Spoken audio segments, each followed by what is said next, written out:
Hi friends, నేను మీ ప్రత్యూషని. మన institute SVL ఇన్స్టిట్యూట్లో ఇవాళ ఉగాది సెలబ్రేషన్స్ చేస్తున్నామన్నమాట. స్టూడెంట్స్ అందరం కలిసి, స్టూడెంట్స్తో పాటు నేను కూడా కలిసి ఉగాది పచ్చడి అనేది ప్రిపేర్ చేయడం జరుగుతుంది. ఇవాళ ఒకసారి మీకు చూపించేస్తారండి.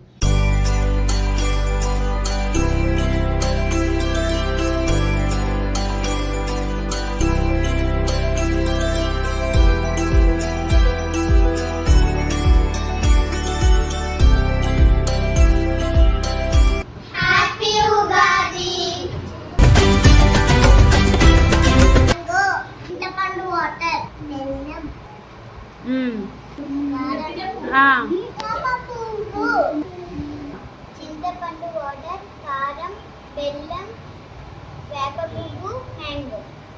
చింతపండు రసం, బెల్లం, కారం, వేప పువ్వు, మ్యాంగో.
వాళ్ళకి జనవరి అప్పుడు కొత్త సంవత్సరం, కానీ మన తెలుగు వాళ్ళకి ఉగాది అప్పుడు కొత్త సంవత్సరం.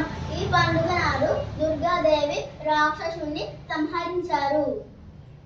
అందరికీ ఉగాది శుభాకాంక్షలు. అందరికీ ఉగాది శుభాకాంక్షలు. ఈరోజు ఉగాది సెలబ్రేషన్స్ చాలా బాగా అయినాయి.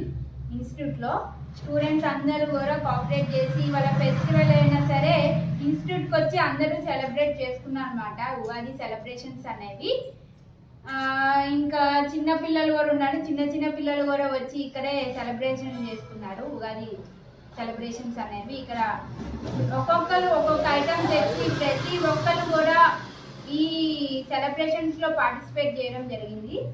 అట్లానే ప్రతి ఒక్కరు ఒక్కొక్క ఐటెం తేవడం, ప్రతి టేస్ట్ ఏంటో, ఈ పద్ధతులు ఎట్లా ఉంటాయో, ఏ ఐటమ్ ఉగాది పచ్చళ్ళలో ఎట్లా ఏమేమి వేస్తామో అనేది వాళ్ళకు కూడా తెలియాలంటే ఇలాంటివి ఇంకా సెలబ్రేషన్స్ అనేవి పిల్లలతో చేసుకుంటే ఈ జనరేషన్కి ఇలా ఏం చేస్తారు, ఉగాది పచ్చళ్ళు ఏమేమి వేస్తారు అనేది కూడా మన పిల్లలకు కూడా తెలుస్తూ ఉంటుంది. అందుకే పిల్లలతో చేపియండి. ఫెస్టివల్ ఉన్నప్పుడు పిల్లలతో ఆ ప్రసాదం చేపియండి, లేదంటే ఇట్లా పచ్చడి, ఉగాది పచ్చడి అలాంటివి చేపియండి. అప్పుడు వాళ్ళకు కూడా మనం ఉగాది సెలబ్రేషన్స్ ఎట్లా, పచ్చడి అనేది ఎట్లా చేస్తారు, దాంట్లో ఏమేమి వేస్తారు, మ్యాంగో ఏ టేస్ట్ ఉంటుంది, అండ్ వేప పూత ఏ టేస్ట్ ఉంటుంది, మ్యాంగో రసం అనేది ఏ టేస్ట్ ఉంటుంది అనేది ప్రతి ఒక్కరికి కూడా తెలుస్తూ ఉంటుందండి. సో నా అభిప్రాయం ఏంటంటే పిల్లలతో ఈ ఉగాది పచ్చడి సెలబ్రేషన్ చేసుకోవడం చాలా హ్యాపీగా ఫీల్ అవుతున్నాను.